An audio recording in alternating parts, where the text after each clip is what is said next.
دوستو، جب یزید نے حضرت امام حسین کو بیعت کرنے کے لیے کہا، یعنی کہ غلط کام میں اس کا ساتھ دینے کے لیے کہا، تو حضرت امام حسین نے اس کو صاف صاف انکار کر دیا۔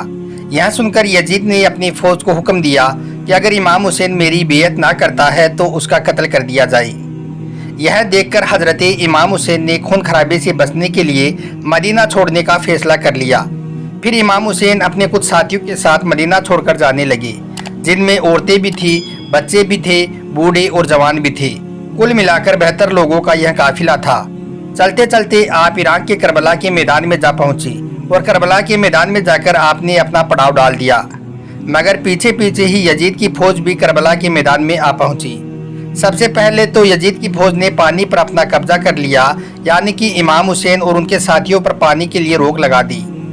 اس کے بعد یزید کی فوج نے امام حسین اور ان کے ساتھیوں پر طرح طرح کے ظلم و ستم کرنے شروع کر دیے۔ پھر 9 محرم کے دن انہوں نے امام حسین کے قافلے پر حملہ کر دیا۔ یہ دیکھ کر حضرت امام حسین نے حضرت عباس سے کہا کہ اے عباس، یزید کی فوج کے پاس جاؤ اور جا کر ان سے کہو کہ نواسہ رسول کہتا ہے کہ ان کو 1 رات کی مہلت دی جائے تاکہ وہ اللہ کی عبادت کر سکیں۔ پھر حضرت عباس یزید کی فوج کے پاس جاتے ہیں اور ان کو حضرت امام حسین کا یہ پیغام سناتے ہیں۔ یہ سن کر یزیدی فوج کا کمانڈر ہنسنے لگا اور سوچنے لگا کہ 1 رات کی پیاس سے ان کا اور زیادہ برا حال ہو جائے گا اور صبح تک شاید یہ یزید کی بات کو مان لیں گے۔ یہی سوچ کر یزیدی فوج نے حضرت امام حسین کو 1 رات کی مہلت اور دے دی اور یہ فیصلہ کیا گیا کہ اب جنگ 9 محرم کو نہیں بلکہ 10 محرم کے دن کی جائے گی۔ اس کے بعد 9 محرم کی رات آ گئی۔ رات بھر حضرت امام حسین اور ان کے ساتھیوں نے اللہ کی عبادت کی۔ پھر رات ڈھلنے لگی، صبح کا سورج طلوع ہو گیا۔ امام حسین نے علی اکبر سے کہا، اے بیٹے جاؤ اور اذان دو۔ اس کے بعد میں علی اکبر نے اذان دی اور اذان کے فوراً بعد ہی سب نے فجر کی نماز پڑھنی شروع کر دی۔ اتنے میں یزید کی فوج نے نماز کے دوران ہی امام حسین کے قافلے پر حملہ شروع کر دیا۔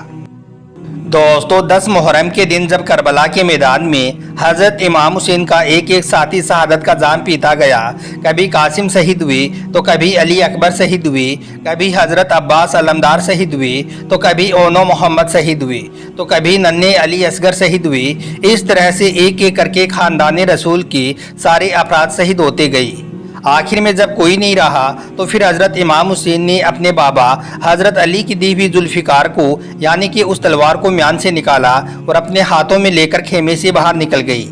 پھر آپ ایک دوسرے خیمے میں گئی جہاں پر آپ کی بہن بیٹیاں اللہ کی عبادت میں لگی ہوئی تھی۔ آپ نے ان سے فرمایا، اے میری بہن بیٹیوں، اپنے حسین کا آخری سلام قبول کرو۔ اتنا کہہ کر پھر آپ کربلا کے میدان میں 30,000 یزیدی فوج کے سامنے آ گئی۔ رسول اللہ صلی اللہ علیہ وسلم کے گھوڑے ذوالجناح پر بیٹھ کر آپ حضرت علی کی دی ہوئی ذوالفقار کو چلانے لگے۔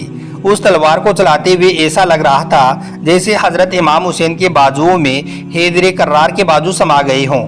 ایسا لگتا تھا جیسے حضرت فاطمہ کا دودھ امام حسین کی رگوں میں نیا خون بن گیا ہو۔ ایسا لگتا تھا کہ تنہا حسین میں ضرورت موسیٰ بھی ہے اور ارادہ اسماعیل بھی ہے۔ ایک طرف ہزاروں کی تعداد میں دشمن کھڑے تھے اور ایک طرف 7 دن کا بھوکا پیاسا اور اپنے حقیقتر عزیزوں کی لاشیں اٹھانے کے بعد میں تنہا حسین کھڑا تھا۔ مگر امام حسین کا ارادہ پہاڑ تھا۔ آپ اپنی تلوار چلاتے رہے اور دشمنوں کا صفایا کرتے رہے۔ تلوار چلتی رہی، پشتوں کے پشت لگتے رہے، لاشوں کے ڈھیر لگا دیے۔ یہ دیکھ کر یزید کی فوج، جس میں 30,000 لوگ شامل تھے، سب کے سب حیران رہ گئے۔ سوچنے لگے کہ اب اس تلوار کو کیسے روکا جائے، کیونکہ اب اس تلوار کا رکنا یزیدی فوج کے لیے بہت ضروری تھا۔ اگر یہ تلوار رکے گی تو یزیدی بچیں گی۔ حضرت امام حسین اپنی تلوار سے یزیدی بھیڑیوں کو اس طرح سے کاٹتے جا رہے تھے جیسے کہ کوئی گاجر مولی کو کاٹتا ہے۔ سب سے پہلے حضرت امام حسین نے میمنہ پر حملہ کیا تو پورا میمنہ صاف ہو گیا۔ پھر شیر خدا محاصرے کی طرف بڑھے تو پورا محاصرہ صاف ہو گیا۔ پھر یزید کے قلب پر حملہ کیا تو پورے لشکر کا قلب صاف ہو گیا۔ یہ منظر دیکھ کر ساری کی ساری یزیدی فوج حیران اور پریشان رہ گئی۔ ابن سعد ادھر ادھر بھاگنے لگا، ابن زیاد پریشان ہو گیا، سمر چلانے لگا، کھولی مایوس ہو گیا۔